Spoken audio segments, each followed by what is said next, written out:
नमस्कार दोस्तों, स्वागत है आपका आज के मुख्य समाचार में, जिसमें सबसे पहली और बड़ी खबर में आपको बताएंगे कि अगले 24 घंटे में गिर सकती है खट्टर सरकार। हरियाणा में राजनीतिक तूफान के संकेत। जी हां दोस्तों, बेहद बड़ी खबर हरियाणा से निकल के आ रही है और यहां पर जेजेपी अपना समर्थन वापस ले सकती है और किसान मोदी सरकार और भाजपा को बड़ा झटका दे सकते हैं। इसी के साथ दूसरी बड़ी खबर में आपको बताएंगे कि किसानों के समर्थन में अन्ना हजारे की मोदी सरकार को चेतावनी, पत्र लिखकर बोले निकालें हल वरना करूंगा अनशन। और तीसरी बड़ी खबर में जिक्र होगा कि आम आदमी पार्टी के नेता राघव चड्ढा का बड़ा बयान, बोले प्रदर्शनकारी किसानों को राष्ट्र विरोधी कहने वालों को पाकिस्तान चले जाना चाहिए। तो दोस्तों, हर एक खबर की गहराई में आपको ले जाएंगे, लेकिन उससे पहले अगर आपको भी ऐसा लगता है कि किसानों को देशद्रोही बताने वालों को पाकिस्तान चले जाना चाहिए तो आप अभी इस वीडियो को लाइक कीजिए और इस लाल बटन को दबा के इस चैनल को फ्री में सब्सक्राइब करके घंटी बजाकर कमेंट में लिखिए जय हिंद। दोस्तों, रुक करते हैं तमाम बड़ी खबरों की तरफ। अगले 24 घंटे में गिर सकती है खट्टर सरकार। हरियाणा में राजनीतिक तूफान के संकेत। जी हां दोस्तों,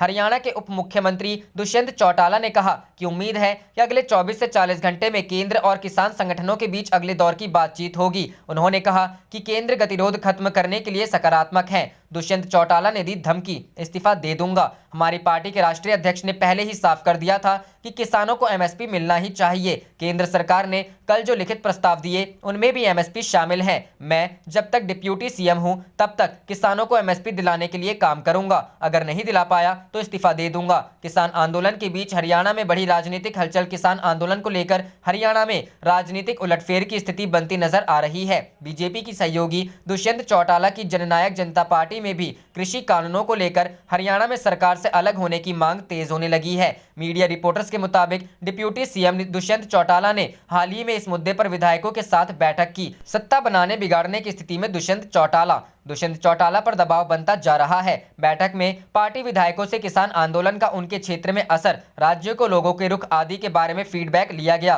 खास बात है कि दुष्यंत की पार्टी के पास केवल 10 विधायक ही हैं, लेकिन फिर भी हरियाणा की सत्ता को बनाने बिगाड़ने की स्थिति में है। नई दिल्ली, कृषि कानूनों के खिलाफ किसानों का प्रदर्शन लगातार 18वें दिन भी जारी है और वे कानूनों को खत्म करने की मांग पर अड़े हैं। इस बीच हरियाणा के उप मुख्यमंत्री दुष्यंत चौटाला ने उम्मीद जताई है कि किसानों का मसला जल्द सुलझ जाएगा। इसके साथ ही उन्होंने कहा अगले 24 से 40 घंटे में केंद्र और किसान संगठनों के बीच अगले दौर की बातचीत हो सकती है। रुख करते हैं अगली खबर की तरफ। किसानों के समर्थन में अन्ना हजारे की मोदी सरकार को चेतावनी, पत्र लिखकर बोले निकाले हल वरना करूंगा अनशन। जी हां दोस्तों, किसानों के आंदोलन के समर्थन में अब सामाजिक कार्यकर्ता अन्ना हजारे भी आ गए हैं। अन्ना हजारे ने केंद्रीय कृषि मंत्री नरेंद्र सिंह तोमर को पत्र लिखा है। इसमें एमएस स्वामीनाथन आयोग की सिफारिशों को लागू करते सहित उनकी मांगों को पूरा करने में केंद्र की विफलता के खिलाफ फिर से भूख हड़ताल करने की चेतावनी दी है। अपनी चिट्ठी में अन्ना हजारे ने कहा है कि उनकी मांगों पर तत्कालीन कृषि मंत्री राधा मोहन सिंह ने रालेगढ़ सिद्धि में आकर लिखित आश्वासन दिया था। अभी तक इसका पालन नहीं हुआ है। उन्होंने कहा इसलिए 5 फरवरी 2019 का रुका हुआ अनशन फिर से शुरू करने की सोच शुरू हो गई है। जल्द ही अनशन कहां करना है, कब करना है, तिथि सब तय होने के बाद लिखकर आपको अवगत करूंगा। आपको बता दें, इससे पहले 8 दिसंबर को केंद्र के 3 कृषि कानूनों के खिलाफ प्रदर्शन कर रहे किसानों के समर्थन में अन्ना हजारे एक दिन के अनशन पर थे। उन्होंने ये भी चेतावनी दी थी कि अगर किसानों की मांगे पूरी नहीं हुई तो वह जन आंदोलन करेंगे। अन्ना हजारे ने कहा था कि तत्कालीन कांग्रेस सरकार को लोकपाल आंदोलन के दौरान हिला दिया गया था। उन्होंने कहा था मैं इन किसानों के विरोध को भी उसी तर्ज पर देख रहा हूं। किसानों द्वारा किए गए भारत बंद के दिन मैंने रालेगढ़ सिद्धि में अपने गांव में एक दिन का उपवास किया था और किसानों की मांगों पर मेरा पूरा समर्थन है।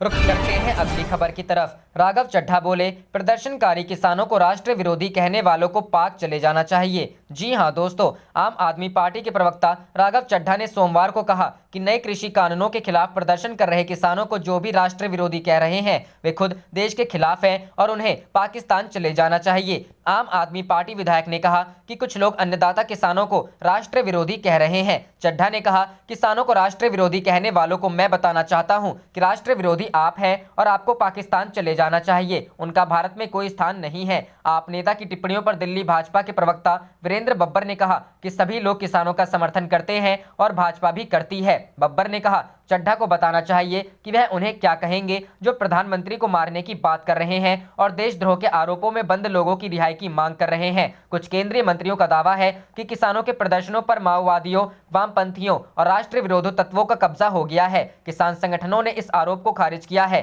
दिल्ली के मुख्यमंत्री अरविंद केजरीवाल ने रविवार को इस मुद्दे पर नाराजगी प्रकट करते हुए कहा कि कुछ केंद्रीय मंत्री और भाजपा नेता किसानों को देशद्रोही और राष्ट्र विरोधी कह रहे हैं। उन्होंने सवाल किया, मैं उनसे पूछना चाहता हूं कि किसानों के साथ जुड़ रहे और उन्हें समर्थन दे रहे इतने पूर्व सैनिक, राष्ट्रीय और अंतर्राष्ट्रीय खिलाड़ी, गायक और सेलिब्रिटी, वकील और व्यापारी क्या सब राष्ट्र विरोधी हैं? रुख करते हैं अगली खबर की तरफ। देशव्यापी आह्वान पर पूरे बिहार में जिला कार्यालयों पर किसानों का प्रदर्शन, 6 सूत्रीय मांगों का ज्ञापन सौंपा। जी हां दोस्तों, AIKSCC के आज देशव्यापी आह्वान पर पूरे बिहार में जिलाधिकारी कार्यालयों पर किसानों का प्रदर्शन व धरना का आयोजन किया गया, जिसमें दसियों हजार किसानों की भागीदारी हुई। केंद्रों पर किसान संगठनों ने जोरदार प्रदर्शन किया और 6 सूत्रीय मांगों का ज्ञापन जिलाधिकारी को सौंपा। तीनों काले कृषि कानूनों की वापसी, प्रस्तावित बिजली बिल 2020 रद्द करने, न्यूनतम समर्थन मूल्य 1868 से 1888 रुपए प्रति क्विंटल की दर से धान खरीद की गारंटी करने, प्रदूषण कानून से किसानों को मुक्त करने आदि की मांगें शामिल थी। इन कार्यक्रमों में भाकपा माले के विधायकों ने भी बढ़ चढ़कर हिस्सा लिया। दरभंगा में आइसा के कार्यकर्ताओं ने दिल्ली किसान आंदोलन के समर्थन में प्रदर्शन किया। राजधानी में बुद्ध स्मृति पार्क के पास AIKSCC के संयुक्त बैनर से प्रतिवाद किया गया। आज के कार्यक्रम को भाकपा माले, एक्टू, खेग्रामस सहित अन्य संगठनों ने भी अपना समर्थन दिया था। प्रतिवाद सभा की अध्यक्षता अखिल भारतीय किसान महासभा के पटना जिला सचिव कृपा नारायण सिंह, किसान सभा के पटना जिला सचिव रामजीवन सिंह और किसान सभा जमाल रोड के सचिव सोनेलाल प्रसाद ने संयुक्त रूप से किया।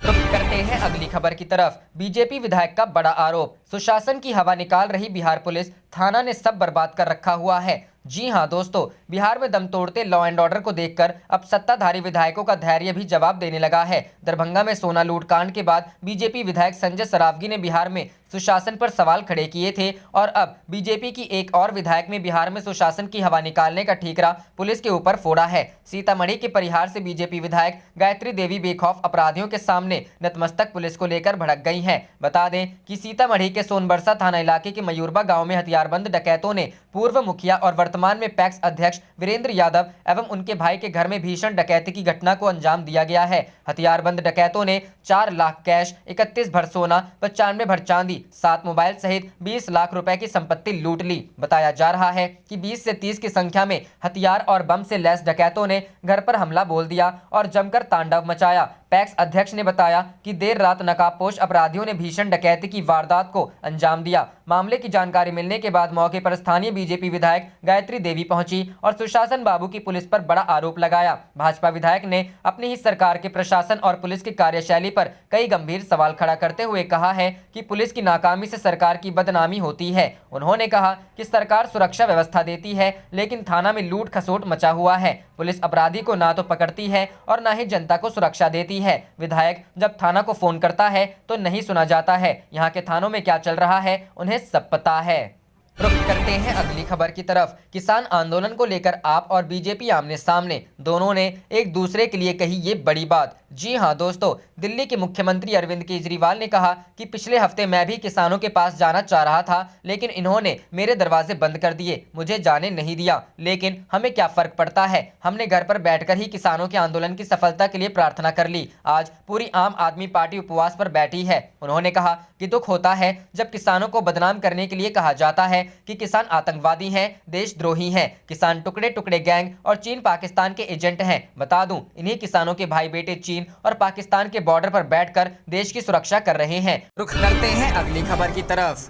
किसान आंदोलन के समर्थन में उतरे बिहार के कांग्रेसी, नए कृषि कानून वापस लेने की मांग। जी हां दोस्तों, कृषि कानूनों के खिलाफ आज देश भर के किसान भूख हड़ताल पर हैं। बिहार में भी केंद्र सरकार के नए कृषि कानूनों के खिलाफ मोर्चा खोलते हुए आज कांग्रेस पार्टी के नेताओं ने पैदल मार्च निकाला और खूब नारेबाजी की। पैदल मार्च में कांग्रेस के बिहार प्रदेश अध्यक्ष मदन मोहन झा, विधायक दल के नेता अजीत शर्मा समेत कई नेता और कार्यकर्ता मौजूद थे। अजीत शर्मा ने कहा कि पूरे देश भर में किसान आंदोलन कर रहे हैं, लेकिन केंद्र सरकार के कान में जूं तक नहीं रेंग रहा है। उन्होंने कहा कि मोदी सरकार के नेतृत्व में किसानों की ऐसी बेदहाली हुई है कि उन्हें अब फसलों के उपज का भी दाम नहीं मिल पा रहा है। ऐसे में जब तक किसान आगे नहीं बढ़ेंगे तब तक बिहार और पूरे देश का विकास होना असंभव है। वहीं प्रदेश अध्यक्ष मदन मोहन झा ने कहा कि कांग्रेस किसानों के समर्थन में है, किसी का विरोध करना पार्टी का मकसद नहीं है, लेकिन देश में किसानों के साथ जो अन्याय हो रहा है उसके खिलाफ आज पार्टी के नेता राज्यपाल से मिलकर उन्हें मेमोरेंडम सौंपने जा रहे हैं।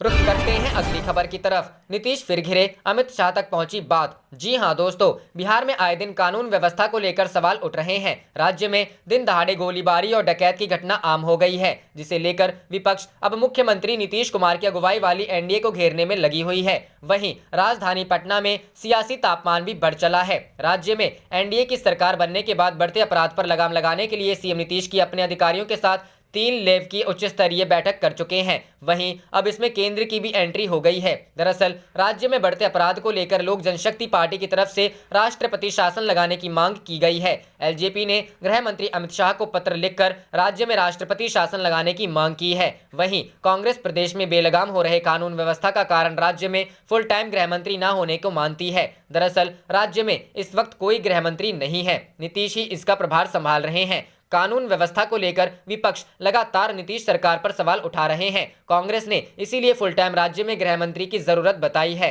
वहीं राजद नेता तेज प्रताप यादव ने भी नीतीश पर तंज कसा। उन्होंने कहा कि सीएम नीतीश बैठ के ही कर सकते हैं, कार्रवाई नहीं। आप देख रहे थे आपका अपना चैनल जय हिंद जय भारत।